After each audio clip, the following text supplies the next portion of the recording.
Sejam muito bem-vindos ao programa Papo Saudável, um programa sempre preocupado em trazer assunto de qualidade e conteúdo para você que está aí em casa, tá? Bom, vamos ao tema de hoje? O mês de setembro foi eleito em 2015, após uma campanha do CVV e do Conselho Federal de Medicina, como um mês dedicado à conscientização sobre o suicídio, tá? Em 2022, a OMS, ela lançou um relatório dizendo que de cada 100 mortes no Brasil, uma é por suicídio. Delas, 58% acontecem antes dos 50 anos. Normalmente, essas mortes têm um cunho como transtornos mentais.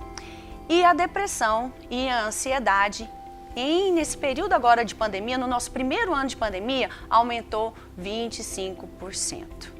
Então a OMS, ela ressalta a necessidade e a urgência da gente transformar essa estatística. É por isso que nós estamos nos dedicando ao Setembro Amarelo, mas trazendo também a questão e o enfoque para a valorização da vida.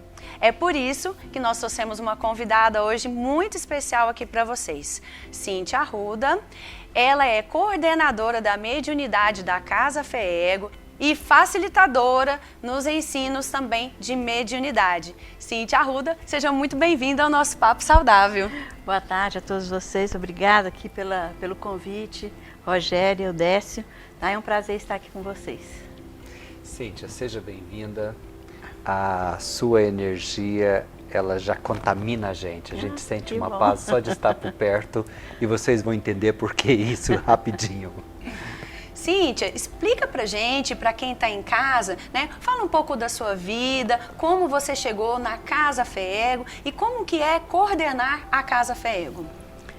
Bem, eu estava até rindo quando você me pediu para eu fazer uma descrição de mim, porque eu coloquei que eu sou uma vovó de família, né?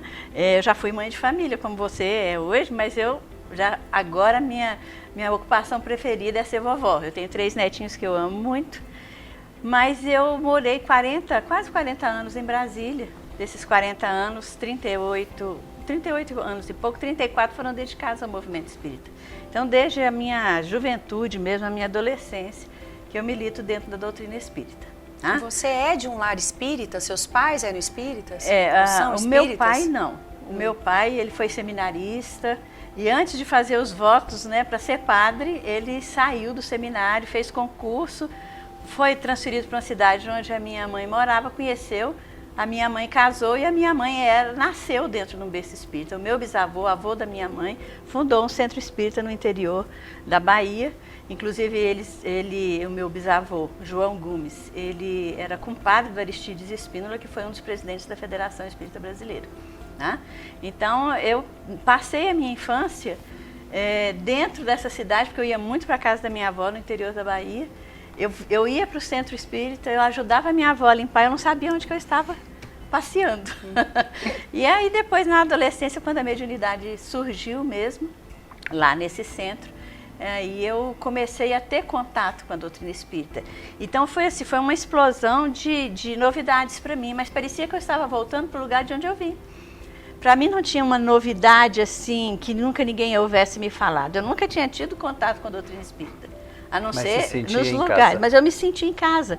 Tudo para mim era normal, eu lia os livros e achava fantástico. Inclusive tem uma história engraçada, porque a mãe de uma colega de escola que descobriu lá, mexendo e tudo, porque eu ajudava essa minha colega quando ela desmaiava, eu botava a mão nela e ela acordava. Aí a mãe falou assim, mas você sabia que você é médium? Eu falei assim, eu não sei nem o que é isso. E aí ela me deu um livro de presente. Pergunta a seu pai e a sua mãe se você pode ler esse livro. E eu falei assim, bom, tem que perguntar para o pai e para a mãe, deve ser alguma coisa assim, né? eu levei, era um livro dos espíritos. Levei para casa. Quando eu mostrei para minha mãe, ela falou assim, esconde isso, seu pai não vai gostar disso de jeito nenhum. Aí eu encapei o livro com aqueles papéis de padaria antigamente, né? A gente ia comprar marronzinho pão. assim, isso, né? Encapei o livro todo, botei debaixo do travesseiro. E de noite, quando todo mundo dormiu, eu acendi uma lanterna e li o livro todinho. Mas foi uma felicidade ter contato com aquelas coisas todas que estavam ali dentro daquele livro. Para mim foi como se abrisse Seu primeiro contato com a mediunidade, então, foi de tocar as pessoas. Eu já tinha Você se percebeu? Quando que você se percebeu? Eu não sabia o que acontecia. A primeira vez? Eu não sabia o que estava acontecendo comigo. Mas eu tinha visões, eu via as coisas, eu era muito nova. E todo mundo preocupado, achando que eu tinha algum problema mental, né? Eu fiz eletroencefalograma, fazia quase toda semana. Aí quando eu percebi que aquilo ali me trazia esse desconforto, eu parei de contar para as pessoas. Né? E aí só na adolescência mesmo, no contato com os amigos, essa amiga minha, ela desmaiava, eu segurava a mão dela, ela acordava. E aí foi se desenvolvendo assim. Minha mãe me levou então no centro, conversou com meu pai, pediu permissão, me levou no centro. Eu gostei demais e foi onde eu militei a minha vida inteira em Brasília, que foi na Comunhão Espírita de Brasília. E depois que eu entrei para a Comunhão Espírita de Brasília, eu levei os irmãos, levei a mãe, foi todo mundo junto comigo, né? A minha mãe, que sempre ficou muito contida a vida inteira, para não desagradar o meu pai. Entre um lado e o outro, né? E acabou achando o espaço dela também, e fomos todos para a comunhão. Que sorte a nossa, né? Que você voltou, né? Veio para Goiânia e hoje é uma das coordenadoras, assim, né, da mediunidade na Casa FEEGO. E como é que foi assumir essa coordenação? Bom, quando eu cheguei em Goiânia, em 2010, eu vim porque eu me casei pela segunda vez. Né? E cheguei aqui, logo eu aposentei, então eu fiquei perdida. Minha família, meus amigos, minhas atividades todas dentro do movimento espírita, elas ficaram paradas, então eu tinha que procurar um lugar para eu me dedicar, para ocupar o meu tempo. Então eu fui atrás de uma casa séria, achei a Casa FEEGO, me radiquei, me filiei a ela e ali fiz grandes amigos e pude dar continuidade a todas essas tarefas. Eu comecei lá muito devagar, eu entrei no grupo de introdução ao estudo do Espiritismo, auxiliando a pessoa que dirigia o grupo, depois essa pessoa foi embora de Goiânia, eu assumi o grupo, e a coordenadora de mediunidade, que era a Virgínia Roriz, né, casada com o Calci Roriz, que foi um dos presidentes da FEEGO, ela precisou se dedicar mais ao movimento da unificação, que é a atribuição da FEEGO, e passou a coordenação da mediunidade para mim, que está comigo há 2 anos. Né? É isso. E qual que é a diferença entre FEEGO e a Casa FEEGO? Bom, eu vou contar uma historinha, tá? A FEEGO, a atribuição da FEEGO é trabalhar pela unificação do movimento espírita em Goiás. O que é o movimento espírita de Goiás? É a atividade de todas as casas espíritas que funcionam em Goiânia e em todo o estado. Né? Então a FEEGO trabalha com isso. A unificar o movimento espírita significa ter uma base, uma estrutura, um padrão de conhecimento, de trabalhos que ela desenvolve, fazendo as reuniões regionais, né, com as cidades, distribuindo orientações, a parte administrativa mesmo. Falar a mesma língua, né? Sim, falar a mesma língua. Então todas as casas que são cadastradas na Federação Espírita do Estado de Goiás estão envolvidas nesse movimento de unificação. E como que surgiu então a FEEGO? Quando foi lançada a pedra fundamental da cidade de Goiânia, né, em outubro de 1933, a maioria dos trabalhadores que veio para trabalhar nessa empreitada veio de fora. Então muitos deles eram simpatizantes da doutrina, eram militantes da doutrina espírita, e nesse canteiro de obra que foi construído ali ao lado do córrego Botafogo, eles levantaram um barracão de madeira para que depois das suas atividades durante o dia eles pudessem continuar com suas atividades.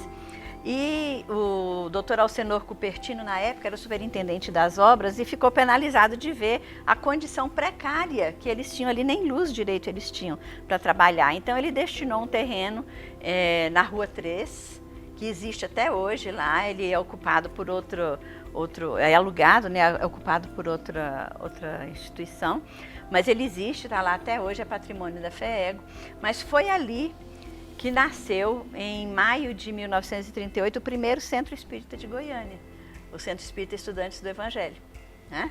Esse centro espírita ficou trabalhando ali e aí o movimento espírita em Goiás era picadinho, né? Então o que aconteceu?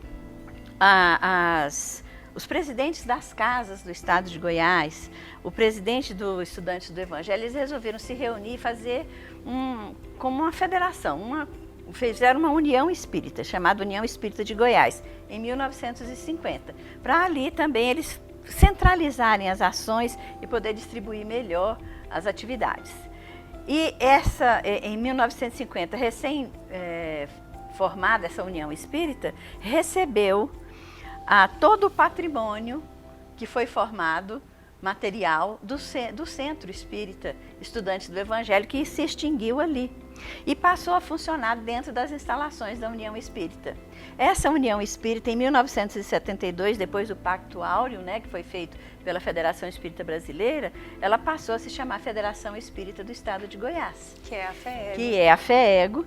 E em 1982 passou a funcionar na sua sede nova, que funcionou muito tempo na Rua 3, e em 1982 passou a funcionar na sua sede nova, que é essa lá do setor uma sede linda, né? Nossa, a casa tá toda organizada, maravilhosa, ficou né? Maravilhosa, tem a livraria na frente, muito convidativa, né? E por falar em ser convidativo, falando do Setembro Amarelo, qual é o perfil das pessoas que procuram a casa, né, com ideação suicida? Aqui, gente, a gente não quer fomentar ou reforçar o comportamento, mas a gente precisa falar sobre isso, porque pode ser que você tenha alguém em casa que está passando por esse desespero e não tem coragem de falar. Então é por isso que a gente está falando tanto do tema aqui no programa Papo Saudável.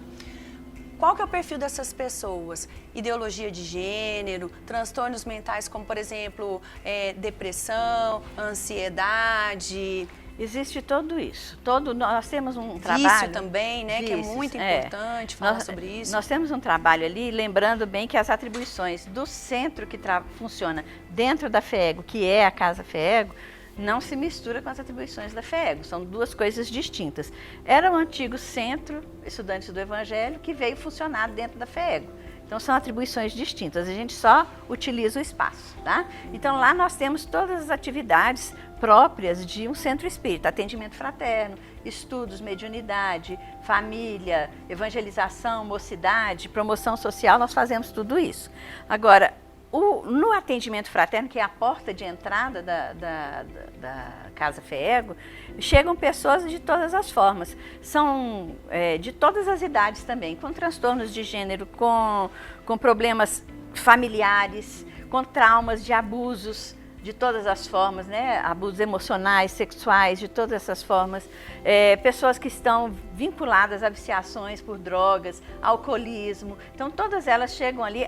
Muita coisa que acontece ali também, além disso, são problemas familiares graves, casais com problemas de violência doméstica, tudo isso chega ali no atendimento fraterno. Então, as pessoas que estão ali, elas estão capacitadas para ouvir, principalmente, para indicar soluções, sem nunca desmerecer também a parte médica, porque a gente sabe que você não pode desvincular, às vezes a pessoa está numa crise tão forte, ela precisa do psicólogo, ela precisa do psiquiatra, né? Ela precisa continuar seu tratamento. Existem também pessoas que chegam ali com doenças sérias, às vezes problemas que talvez não tenham nem solução, nem cura, mas vão ali em busca de um consolo. Então é uma gama infinita de coisas, né? de situações, de vivências que as pessoas trazem para ali para o atendimento fraterno.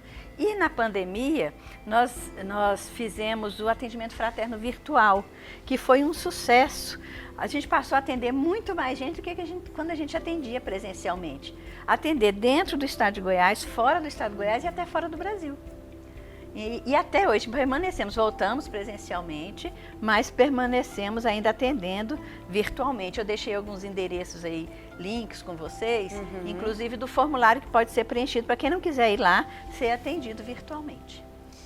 Abre muitas portas, né? A questão do virtual, e a gente consegue atingir o maior número de pessoas, né? E abordar algo que muitas vezes é tão difícil, né, para essa pessoa chegar. Normalmente são pessoas que são espíritas ou vocês atendem todo tipo de público? As portas são abertas.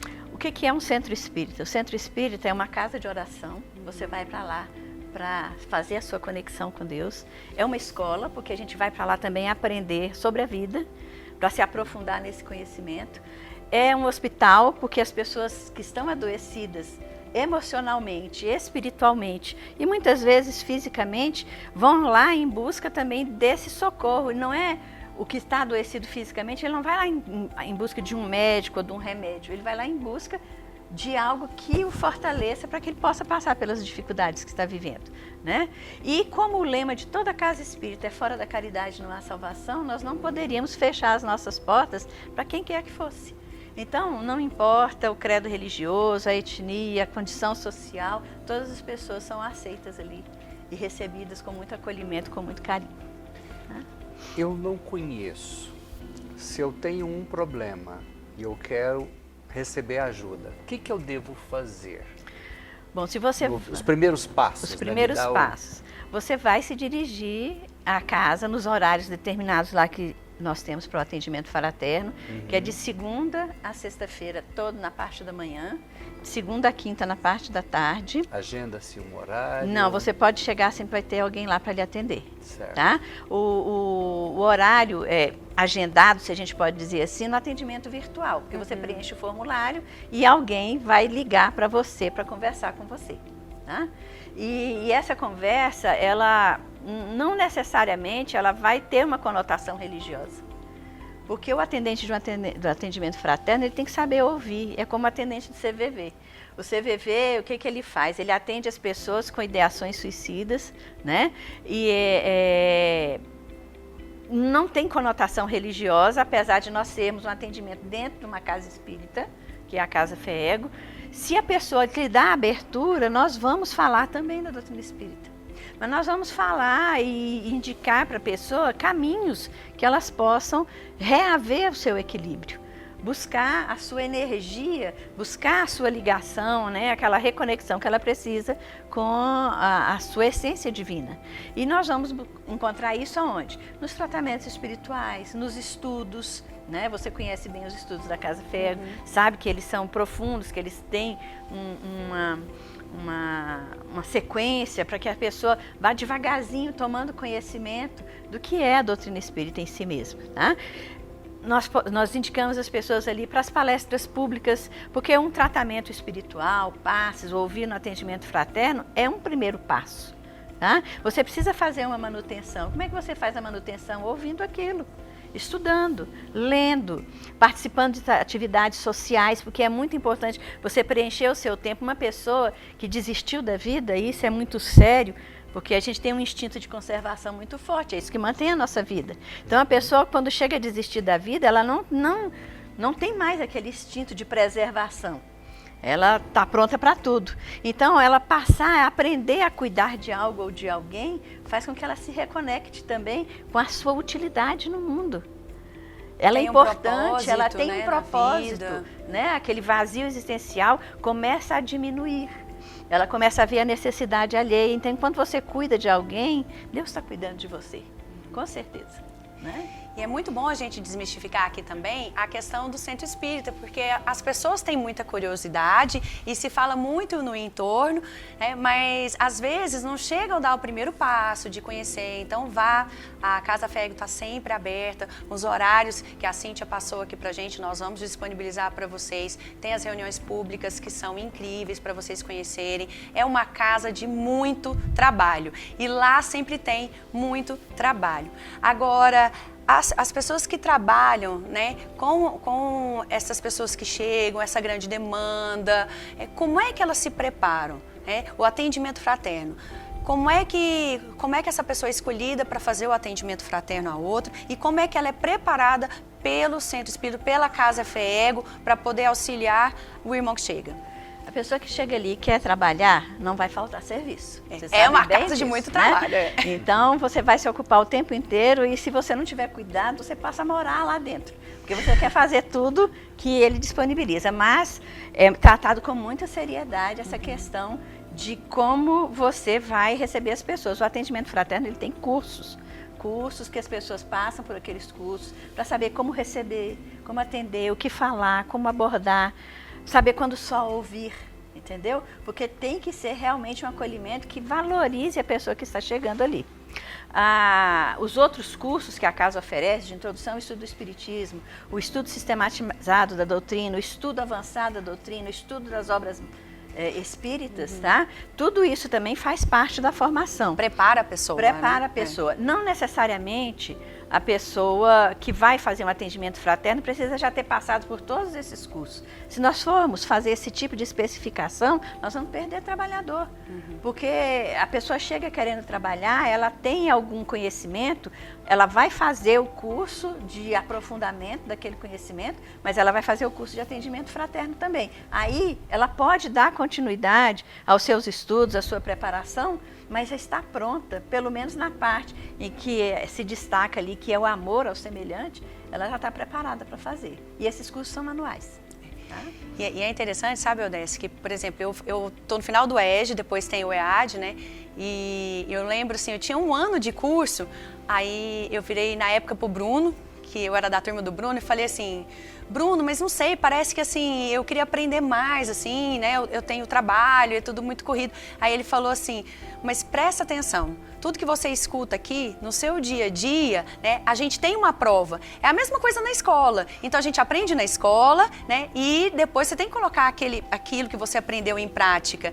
E é interessante que se você tiver um olhar atento para isso, isso acontece mesmo. Então, muitas vezes eu me pego falando coisas que eu ouvi no curso, ou esse ano, ou o ano passado, né, mas que fica aqui guardado. E a gente vai mudando o nosso dia a dia, e a partir do momento que a gente muda o nosso dia a dia, a gente consegue mudar também o dia a dia do próximo, né? E vale a pena a gente fazer esse trabalho. Elas são voltadas para a vida, né? Ao invés de você ter a prova e resolução, como é o caso da escola, você tem uma vida prática, né? Sim. Aqui de fora. A vida prática aqui de fora é a sua prova escolar. É. Né? Às vezes você está na escola e fica assim, mas para que eu estou estudando isso? Eu não vou usar isso nunca na minha vida.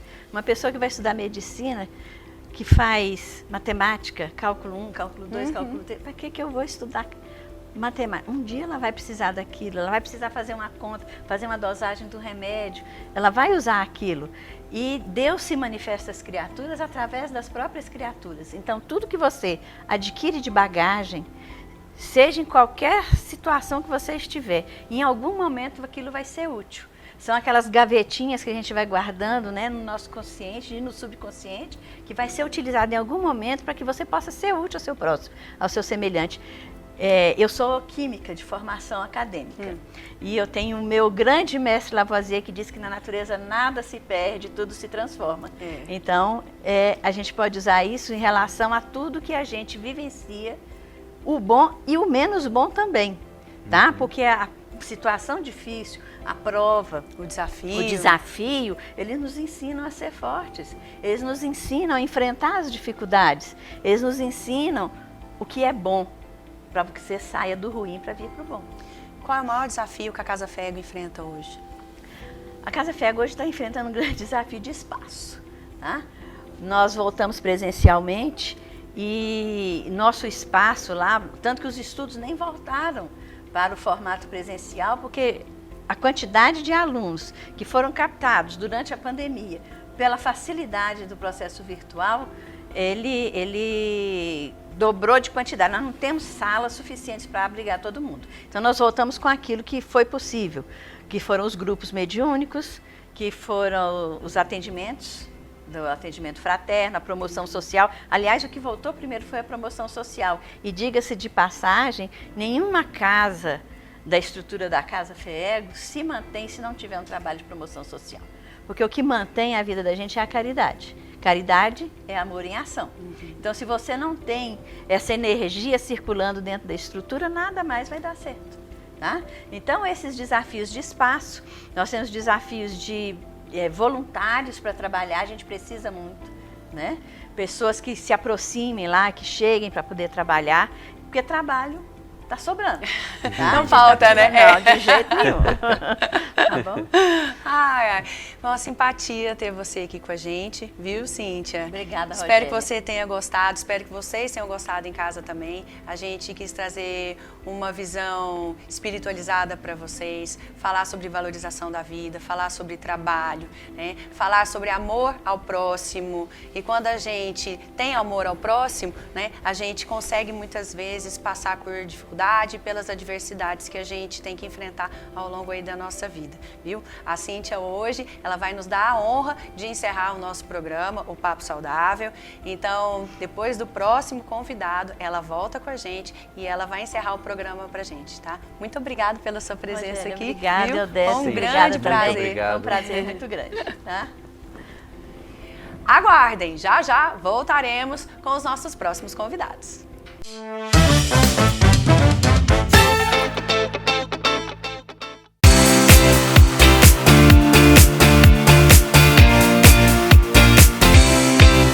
Não andeis ansiosos por coisa alguma. Antes em tudo sejam os vossos pedidos conhecidos diante de Deus pela oração e súplica com ações de graça. E a paz de Deus, que excede todo o entendimento, guardará os vossos corações e os vossos pensamentos em Cristo Jesus. Filipenses 4, 6, 7. TV Capital, o seu canal Promessas. Uma programação para toda a família.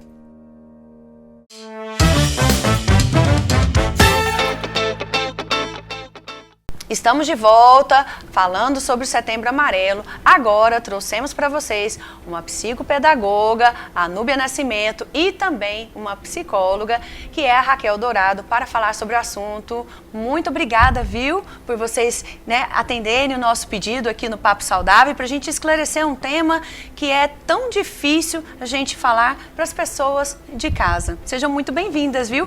Raquel, Núbia. Obrigada. Agradeço pela oportunidade, né, e nos conceder e trazer um pouco de conhecimento e esclarecer algumas coisas que ficam aí no ar. Sejam bem-vindas. Com certeza o tema que as trouxe aqui é um tema de extrema importância para a sociedade. Todos que têm filhos, crianças, adolescentes, precisa, né? O danado do menino não vem com um manual de instruções. Ao longo da vida, a vida vai conduzindo alguns caminhos, né? E o que vocês trazem é extremamente importante nesse nosso contexto atual. Obrigada. Sim, obrigada. Núbia, conta um pouquinho, além de psicopedagoga, você tem também outros cursos, tá? E eu quero que você fale aqui pra gente, pro pessoal que está em casa também. E como na sua área, na psicopedagogia, como ela pode auxiliar essas crianças e esses adolescentes que estão com ideação suicida? Certo. Bom, como já foi apresentado, né, meu nome é Núbia Neres. Eu sou professora, antes de mais nada, né, com muito orgulho, tá? E eu sou neuropsicopedagoga, psicopedagoga, arteterapeuta e trabalho com crianças com transtornos escolares e dificuldade de aprendizagem. E sempre eu falo que quando há uma alteração comportamental, tem uma disfunção. Infelizmente, já havia antes da pandemia, só que agora, pós-pandemia, vamos dizer assim, demonstrou-se mais, aflorou, transbordou crianças e adolescentes com extremamente ansiedade, grau, níveis muito graves, que chegam alguns adolescentes se automutilar. E essa automutilação, ela quer amenizar a dor. Mas eu fico assim intrigada com alguns pacientes, algumas informações que eu venho a trazer a vocês, reportar isso, que muito dos casos é falta de uma estrutura familiar. Por mais que, mas não há uma estrutura familiar em questão financeira, econômica. Não, é diálogo, concentrar, encontro. E infelizmente os pais hoje estão tendo o quê? Transferência. Transfere para a babá, transfere para a cuidadora. E às vezes a mãe e o pai não marcam a presença. E a criança, adolescente, ele não quer apenas o presente. Ele não quer apenas ter o presente, ele quer a presença do pai e da mãe. E mesmo nessas famílias, sabe, Núbia, que você falou assim, que pode ser famílias que não têm esse laço, que pensam muito mais em trazer a questão financeira para as crianças, mas é aqueles lares que a criança tem esse apoio familiar, que tem uma escutativa, que tem uma conversa, e mesmo assim a gente tem identificado esse padrão nesses adolescentes, nessas crianças. Isso, pois bem, é o seguinte, que sempre eu falo aqui para deixar bem esclarecido, que tem transtornos escolares e dificuldade de aprendizagem. Essas crianças que se encontram em lares que é totalmente equilibrados, mas ainda tem esse comportamento disfuncional, o que acontece? Transtorno. Às vezes um transtorno de ansiedade generalizada, TDAH, que é o transtorno de déficit de atenção, que vem com a hiperatividade, mesmo que os pais lhe compõem toda a estrutura, mas essa criança ainda está buscando algo mais para suprir. É transtorno. Sempre eu falo, quando tem um comportamento disfuncional, tem algo atrás. Núbia, uma das coisas que mais me preocupa hoje é isso aqui. Isso dentro de casa. Como que nós pais podemos lidar com a presença, porque isso daqui se tornou uma muleta para compensar a ausência, essa ausência que você acabou de mencionar, sobre estar presente sem, né, estar junto sem estar presente, né? Os pais chegam, viajam para isso daqui, para que os filhos não cobre dele a atenção, que brinque com eles, que ajude eles a fazer, sei lá, deveres de casa, alguma coisa assim. Um monte de coisas, né? Aí os pais dão celular. Recentemente, semana passada, mais precisamente, eu vi um avô pegar um celular e entregar para uma criança que deve ter o quê? 1 ano e 2 meses, 1 ano e 3 meses. Ele já com orgulho. Eu dei um celular para ele. Eu dei o primeiro celular, né? Eu trouxe o primeiro celular para ele poder jogar, porque senão a gente não tem sossego. O menino é muito ativo. Com essas palavras. Problemas. Por quê? Celular na mão de criança, eu oriento que não pode ser menos de 10, tem que ser mais de 10 anos, 9, 10 anos. Que? Sério? Porque, inclusive, tem uma estatística de um médico nos Estados Unidos, que ele escreveu um livro, Cretinos Digitais, que as crianças, essa geração, que é a geração mais inepta, para não falar outra palavra. Está sendo inepta por quê? Porque elas estão buscando muito na parte imediatista, elas não estão tendo o hábito de ler, não têm o hábito de esperar, tudo de forma muito rápida, e essas crianças não buscam a leitura, não têm paciência. Então, essa geração que esse pesquisador, inclusive no artigo dele, traz várias estatísticas e a tendência é piorar. Então, o que eu oriento os pais? É barganha. Monopolizar, fazer um contrato com seus filhos. Você merece o celular? Você está fazendo com que você tem um celular em suas mãos? E outra coisa, policiar. Policiar. Hoje está tendo uma droga cibernética, né? A idosa. Muitos pais não estão sabendo, porque o seu filho está só com o fone de ouvido, estar dentro de um quarto, acho que está estudando. Ele pode estar trazendo, porque já tem pesquisa que é pior do que uma heroína, pior do que a cocaína. Por que muitos adolescentes estão buscando essa droga cibernética? Porque lá a curiosidade que faz assim, a sensação pós-orgasmo. Então, o que traz? Uma curiosidade, essa criança às vezes tem essa curiosidade de conhecer, mas está fazendo um mal terrível e às vezes os pais não estão sabendo. Chega no nosso consultório os pais chorando, o que eu faço com meu filho, questão de celular. Ele tornou um vício tão grande que se tirar, ele até fala, eu vou me matar. Então, é um caso muito sério. Primeira coisa, regras. Não existe família, criança com regras. Tem que ter disciplina, tem que ter regras, tem que ter horas, porque também tem uma pesquisa, criança de 5 anos, por exemplo, ficar mais de 2 horas causa dano seríssimo no cérebro e também em sua aprendizagem. Isso é muito importante. Essa é uma informação muito preciosa, porque a gente está vendo jovens, adolescentes anulados, né? Anulados pela mídia. E se no passado havia uma preocupação muito grande com jogos, né? Se viciar em jogos onde se aposta dinheiro e etc., e verdadeiras fortunas familiares se vão, hoje é difícil uma criança que não tem um joguinho dentro de casa, né? Toda criança tem um jogo. Sim. E aprende numa fase, né, muito jovem. Isso é uma preocupação de pais. Sim, sim. Inclusive crianças que são hiperativas, viu? As crianças hiperativas são extremamente inteligentes.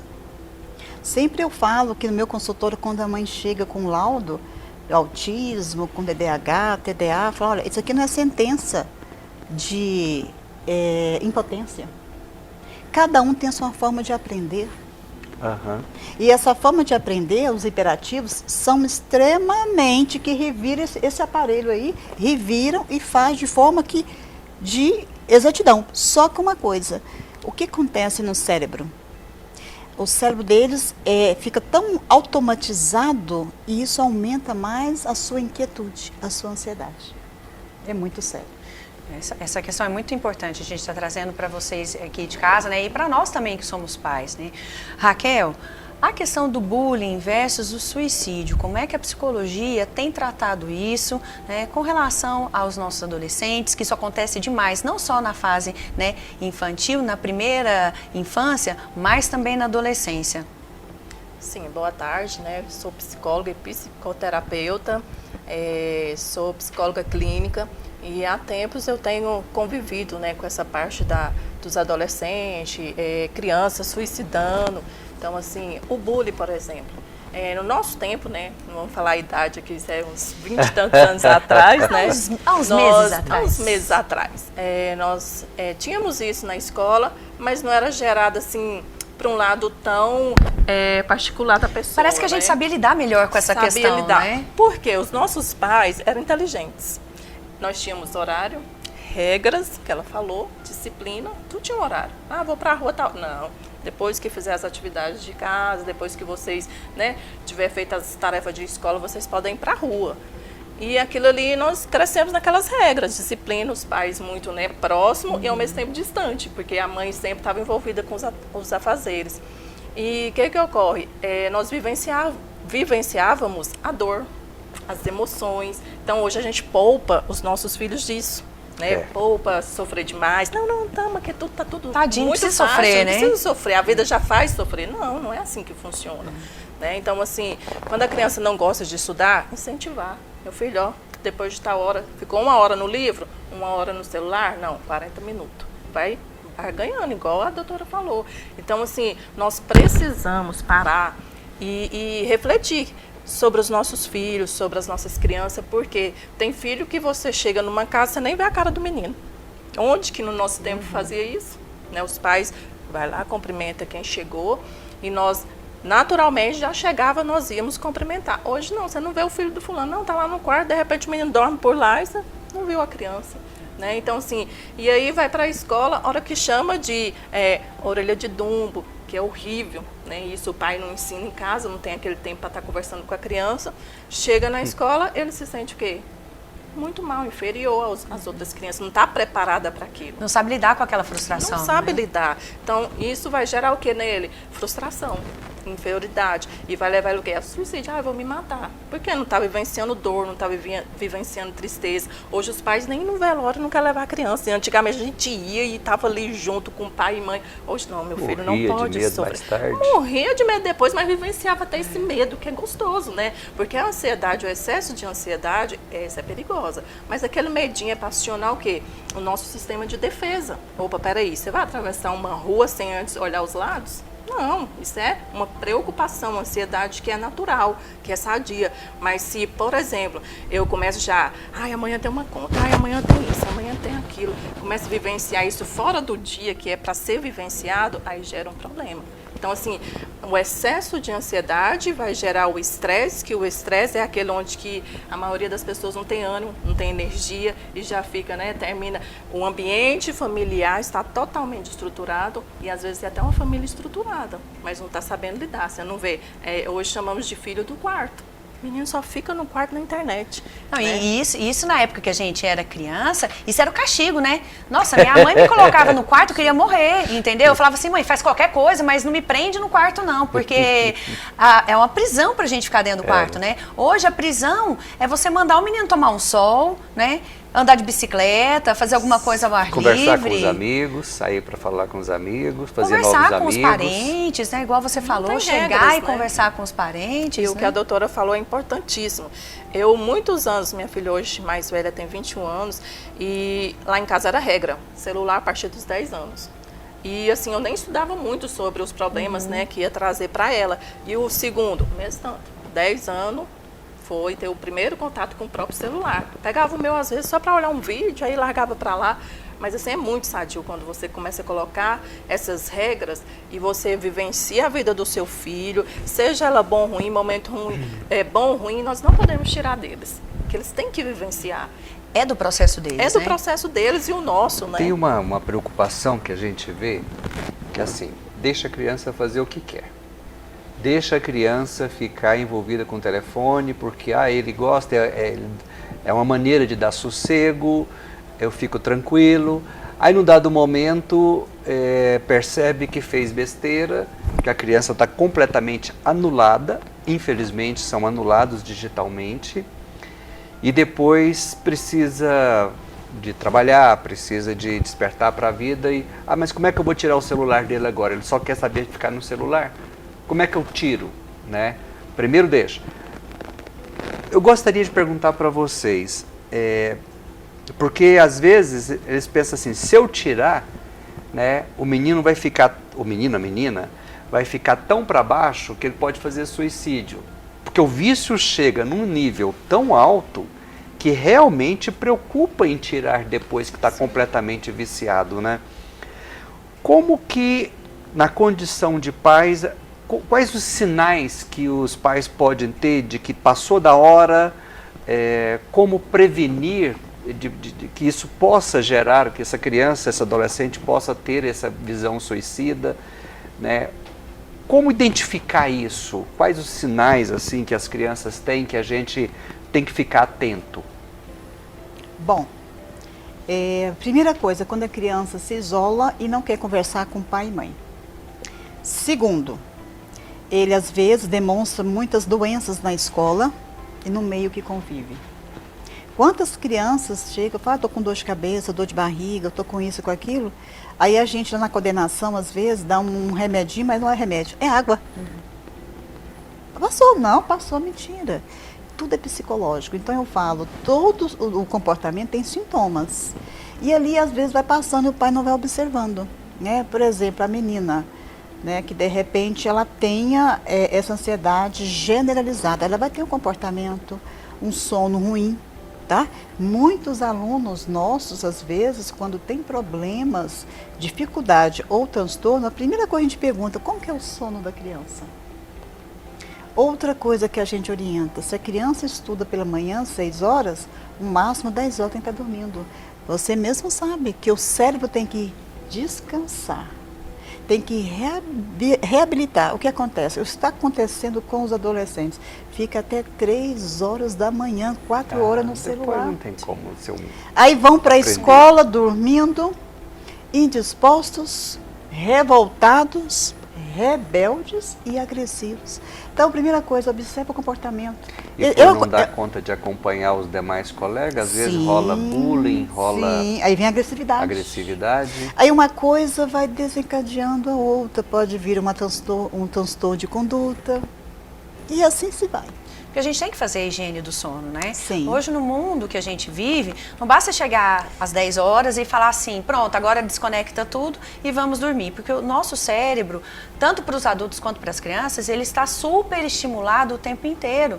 Então, a gente tem que fazer com a gente, porque não adianta a gente, né, não ser exemplo dentro de casa. Eu acho que é muito importante os pais serem exemplo nessa questão, para que a gente possa orientar os filhos nesse sentido. Só para vocês terem uma ideia, a segunda maior causa de morte entre os 15 e 29 anos é o suicídio. Então aqui a gente não está para fomentar, não está para reforçar, né, a questão do suicídio, mas para alertar você que está em casa do perigo que a gente pode estar vendo. Por isso que nós reforçamos a questão de trazer profissionais para falar sobre a criança e o adolescente, porque realmente a questão do suicídio nessa idade, ela se faz muito presente no mundo que a gente vive hoje, e a gente, apesar de ser um tema difícil de falar, a gente tem que estar atento para isso, a gente tem que estar super atento para o tema todos os dias na nossa casa. E como é que vocês conseguem lidar com esses pacientes, essas crianças, esses adolescentes, tocar nesse assunto quando é identificado o sinal que ele tem ideação suicida? Como chegar nessa criança e nesse adolescente? Bom, eu como neuropsíquico, a gente tem testes, né, que são infalíveis. É o desenho. Sempre eu falo que o desenho, muitos fatos não são verbalizados, mas é transferido no papel. Quando meu paciente chega, eu falo, vamos fazer um desenho da sua casa? O que é? Vai representar a sua família, a sua emoção, a sua personalidade. Ele começa a desenhar. Quando eu observo, eu vejo alguns desenhos, grafismo, que identifica que essa criança ou adolescente esteja com um caso grave, eu já começo a perguntar, por que está acontecendo isso? Então, as crianças, principalmente adolescentes, eles não chegam, eles não falam, tá? Eles não falam. Devido aos nossos testes, a gente coloca na parede. Você está com esse comportamento porque eu estou vendo aqui. O que está acontecendo? Aí começa a chorar. E você falou de uma coisa, assim, lidar com um adolescente é um negócio meio complicado. Há uma tendência natural deles não quererem fazer um tratamento, ir ao psicólogo, ao psicanalista e negar, né, o sentimento, como você acabou de mencionar. Como os pais deveriam proceder no sentido de levar esse adolescente e mostrar a necessidade, enfim, né, para que ele possa perceber, porque aliás o adolescente ele nem está percebendo que ele está sendo cuidado, sim, né? Sim. Já quando tocou nesse assunto, é quebra de paradigma. Há alguns anos atrás falava que psicanálise, psicólogo, ele é para doido, né? Uhum. Não é. Hoje, a gente, nos nossos estudos na psicanálise, fala que a criança de 5, 6 anos tem que fazer psicanálise, terapia. Que terapia direciona a criança. Terapia ajuda a criança a se expressar. Muitas crianças não se expressam porque elas são introvertidas. Então, elas são tão introvertidas que não conseguem expressar para os pais, nem tampouco para outras pessoas. E quando a criança ela tem esse método, esse hábito de estar numa terapia, ela se torna uma criança expressiva. E outra coisa o que é legal, ensina a criança a resolver os problemas. Não precisa de mediações, às vezes, de outras pessoas. Ela mesma vê, mesmo com a maturidade que ela tenha, mas ajuda. Né? E agora, com o adolescente, principalmente adolescente, fica resistente, que eu não preciso, aí é difícil. Porque o pai tem que ter muita barganha, monopólio, porque ele mesmo observando está no fundo do poço. E se demorar, é tardio. Então, e há um desequilíbrio familiar também, sim, né? Nessa questão aí sim. da terapia. O adolescente ele não tem uma boa comunicação com os pais, né? Então assim o pai deixa para lá, dá de tudo, né? E é ausente, né? Tem até um paciente, é mais fácil. Tem um paciente meu que está vivendo o luto de um pai vivo, né? O pai tem problemas emocionais e assim era aquele paizão, de repente ele abandonou o filho porque com problema mesmo. E aí o menino começou a ter sérios problemas emocionais, porque ele é a ausência do pai. Então, assim, nós não podemos criar um filho pai e mãe tudo junto e nem separar, tem que ter um equilíbrio, né? A mãe presente, o pai presente. Não, o menino só sai se for a família junto. Aí, de repente, o pai não está podendo sair. Como que vai fazer com esse adolescente? Então, é um equilíbrio. Eu saio com meus filhos, depois eu saio nós 4, né? Lá em casa somos 4, 2 filhos, meu esposo, e assim, às vezes sai só minha filha, para ela entender que a vida segue mesmo não estando num ambiente familiar. né? Então, assim, o desequilíbrio familiar está muito grande, né? Então, nós temos que resgatar nosso adolescente, ter uma forma de comunicar com ele. Ah, não quer falar de tudo? Então, começa a falar a linguagem dele. O que ele gosta de assistir? Pai, o que ele está ouvindo? Né? Porque hoje tem umas assistir músicas, junto com seu filho tem também, umas né? que Com tá sua acabando, filha, né? Com a sim. nossa adolescência. Então, assim, escuta, vai junto, se interessa pela vida dele. É tão gostoso quando você chega num lugar e a pessoa, não, estou fazendo curso tal, doutora, não é? Aí você já tem aquele envolvimento com ela ali, pronto, se conectaram. Então, conecte-se com seus filhos, né, em casa. Esse é o maior conselho que você pode dar para quem está em casa? A comunicação. Conexão. A conexão, saber o que o filho vê, ouve, é muito importante, né? E você, Núbia, para a gente finalizar esse quadro, qual é o conselho que você daria para quem está em casa? Nós temos o hábito dos nossos pacientes, somente a mãe que acompanha o seu filho lá no nosso consultório, eu já passo os livros, já tenho os livros para cada problema, para cada diagnóstico padrão. Já passo os livros e também os filmes, porque ajuda a interagir. Conecta pai, mãe e ao mesmo tempo, ao assistir, ao ler juntos. Isso é muito importante, a conexão, o diálogo, o vínculo familiar, isso faz parte, assim, primordial. A família é importante. A família sempre Ela é muito é a base de importante. tudo. É a estrutura. É a estrutura. Os pais passam pela vida fazendo investimento financeiro, fazendo investimento para ter acessos, pertencimentos e etc. Mas não existe investimento maior do que investir na própria família, em seus filhos. Porque se você não tiver esse investimento, e esse investimento não tem nada a ver com dinheiro, tem um custo básico de família, seja lá qual padrão de vida que você tiver, você vai ter esse custo. Mas não é dinheiro, nós estamos falando de atenção, nós estamos falando de amor, nós estamos falando de limites e, acima de tudo, né, conviver, acompanhar de perto o crescimento desses filhos. E é uma delícia estar junto com esses filhos. Porque se vocês não fizerem esse investimento em seus filhos, você pode ter um sucesso tremendo na vida financeira, profissional, mas se você perder seu filho, nada disso vai ter valido a pena. Pense bem. É isso, gente. Ficamos por aqui.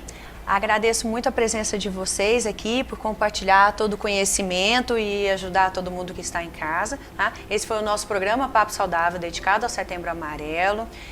E ficamos agora com a palavra de Cíntia Arruda para finalizar o nosso programa. Até o próximo Papo Saudável. A gente está aqui hoje falando sobre as ideações suicidas e seria interessante a gente entender o que é uma ideação suicida. Ideação é um processo que a gente faz mentalmente para sanear algum problema. E o suicida é aquele que tira a sua própria vida. Então, uma ideação suicida é um processamento mental mórbido, diga-se de passagem, para que a pessoa ela saia da vida e deixe para trás tudo aquilo que ela tudo aquilo que não está muito bom na vida dela. Então, ela foge fisicamente, porque ela se afasta, ela se envolve em outras coisas muito individualmente, ela quer pegar um carro, fugir dali, não servem mais aquelas pessoas com quem ela está vivendo, ela foge psicologicamente pelas drogas, pelo alcoolismo, ela desiste da vida, que é a pior etapa desse processo todo. E a pandemia, ela acentuou muito isso, né? Os processos de pânico, de perdas de afetos, de pessoas queridas, foram acentuando muitos processos depressivos e as pessoas se entristeceram, deixaram que a sua fé ficasse machucada e ficaram de mal com Deus, vamos dizer assim. Então a gente vai se perguntar, Deus errou? Eu acho que a nossa imperfeição, a nossa pequenez é que faz pensar dessa forma. Porque na realidade foi todo aquele processo de nós nos conectarmos egoisticamente só conosco mesmo e nos afastarmos dele, é que fez com que o sofrimento fosse maior. A própria história da criação do Setembro Amarelo nos mostra que uma grande dor pode se transformar num grande momento de transformação, de serviço ao bem do próximo. E quando a gente cuida do próximo, quando a gente cuida da dor do outro, a nossa dor diminui consideravelmente. Nós sabemos que o rapaz que suicidou em setembro de 1974, ele tinha 17 anos e era uma pessoa muito boa. Ele ajudava as pessoas, ele tinha um grande conhecimento, mas ninguém percebeu que ele estava com tantos transtornos mentais que ele tirou a própria vida. Tanto que o bilhete que ele deixou para os pais é que agora ele estava bem e se despedia, mas nós sabemos que ele não estava bem.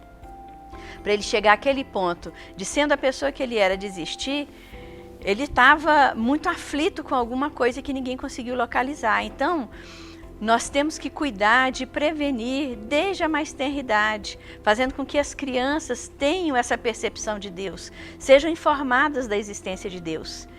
Ele pode até no futuro nem ser alguém que siga alguma determinada religião, que tenha suas ideologias, mas aquela semente precisa ser plantada naquele coração desde o início da sua vida. Porque é lá no início em que a gente faz toda a preparação daquela plantinha que um dia vai ser uma árvore e que vai disseminar os seus galhos e que vai viver em sociedade, que vai ser algo útil no meio daquele que ele está vivendo. Então, são várias as formas de prevenção. Nós não podemos nos desconectar da nossa essência. Nós vamos procurar a nossa forma de nos ligarmos a Deus, seja qual seja a religião. Mas já que nós estamos aqui falando da doutrina espírita, vamos procurar ler. Ninguém está sozinho, não. Vamos procurar auxílio. Lá dentro, nós temos muitas, dentro da doutrina espírita, dentro das casas espíritas, da Casa Fego e de qualquer casa espírita que se procurar aqui na cidade de Goiânia ou no estado de Goiás. Nós vamos procurar os trabalhos de cidadania, ocupação cidadã, em que você vai diminuir a carência do próximo, que você vai levar uma cesta básica, em que você vai preparar voluntariamente, tirar do seu tempo, fazer uma sopa para diminuir a fome de alguém. Vai fazer enxovais para as crianças que estão nascendo tão carentes, para famílias tão carentes. Nós estamos sabendo que nessa pandemia, pais e mães perderam seus empregos, as famílias inteiras nas ruas. Então, esses trabalhos de auxílio são muito importantes, porque a gente vai ver que há dores muito maiores do que as nossas, não desmerecendo a dor particular de cada um. Cada um precisa se envolver, então, com esse trabalho assistencial para entender o que é realmente a finalidade e a utilidade da vida de cada um. Mas, se você não conseguiu salvar o seu familiar, se você não conseguiu enxergar a dor que ele estava passando, como a família desse rapaz lá dos Estados Unidos, que gerou esse grande movimento de prevenção ao suicídio, se você sofre hoje com a falta desse amigo, né, desse filho, de um pai, de um familiar querido qualquer que saiu da sua vida por essa porta dolorosa do suicídio, nós estamos solidários com você. Estamos aqui para lhe dizer que não desanime nem descreia da providência divina, porque as pessoas também têm o seu livre-arbítrio e nós só podemos chegar até onde a pessoa permite. Mas mesmo assim, do lado de lá da vida, essa pessoa está muito acolhida, ela não está esquecida e nem foi relegada a segundo plano, a uma categoria inferior, porque ela sofreu tanto que não conseguiu resistir e saiu da vida, aniquilando a sua própria vida. Há muitos recursos na espiritualidade e nós daqui que ainda permanecemos na nossa vida, vamos fazer as nossas orações. Não há oração que não fique, que não seja escutada por Deus. O Chico dizia, inclusive, que oração de mãe arromba a porta do céu. Então, as mães aí, vamos orar pelos nossos filhos, vamos entregá-los nas mãos amorosas do nosso Pai, que vai, da sua forma, na medida da necessidade e do merecimento de cada um, auxiliar a todos. E sim, para finalizar, eu gostaria de lembrar de uma historinha contada pelo Chico, que está lá no livro Momentos de Ouro, que se chama Retratos de Mãe. É a história do resgate de Judas, que é muito emocionante essa história. Judas, que entregou Jesus aos seus algozes, não por não gostar dele, mas por não entender o propósito de Jesus aqui na terra, ele tirou a própria vida. E na espiritualidade, completamente dementado, ele achou que o seu sofrimento, o seu remorso ia acabar, porque ele tirou a sua vida, e não, ele se sentia um morto-vivo, porque ele continuava sofrendo. De repente, lá no meio do seu sofrimento, uma entidade luminosa se aproxima e diz a ele: por que choras, meu filho? E ele pergunta: mas você não sabe quem eu sou? Eu sou Judas, eu não mereço a ajuda de ninguém. Essa entidade luminosa que se aproxima, pode ir embora, você não conhece o meu remorso. E ela diz: mas eu vim aqui, meu filho, resgatar um filho muito amado. Eu cheguei até você para lhe dizer que Deus é amor, que não existem penas eternas e que Deus não condena ninguém. Eu sou Maria, mãe de Jesus. E Judas foi resgatado por Maria, que hoje na espiritualidade, desde sempre, acolhe as pessoas que tiram as suas vidas através do suicídio numa instituição chamada Solar de Maria. E que mesmo aqueles que não podem ser resgatados imediatamente e levados para essas enfermarias do plano espiritual, são acolhidos pelos tarefeiros de Maria. E mesmo nos locais ainda onde se encontram, são protegidos, guardados, até que adquiram condição de ser levados para esses locais, onde são preparados para uma nova existência. E por que eu estou contando essa história aqui? Porque ninguém está abandonado. Se você se sente mal, se você se sente inadequado na situação em que você se encontra, se você não achou ainda o seu propósito de vida, procure ajuda, ocupe o seu tempo, não permita que essas monoideias, esses pensamentos tomem conta da sua vontade. Antes que você se afunde completamente, procure ajuda. Sempre vai existir uma mão para lhe estender. Mas se aquele que partiu para a espiritualidade deixou a família toda enlutada e completamente culpada, porque é assim que a família se sente, saibamos que não há abandono. Deus continua cuidando de todos nós, continua protegendo, amparando, e as nossas preces é que serão o refrigério dessas almas, porque elas vão sentir que não foram esquecidas, que alguém aqui ainda se lembra delas com muito amor e que continua cuidando mesmo à distância. Essas serão as minhas palavras finais, que eu espero que fortaleçam e consolem os corações, principalmente das mães e dos pais que perderam seus filhos nessas condições.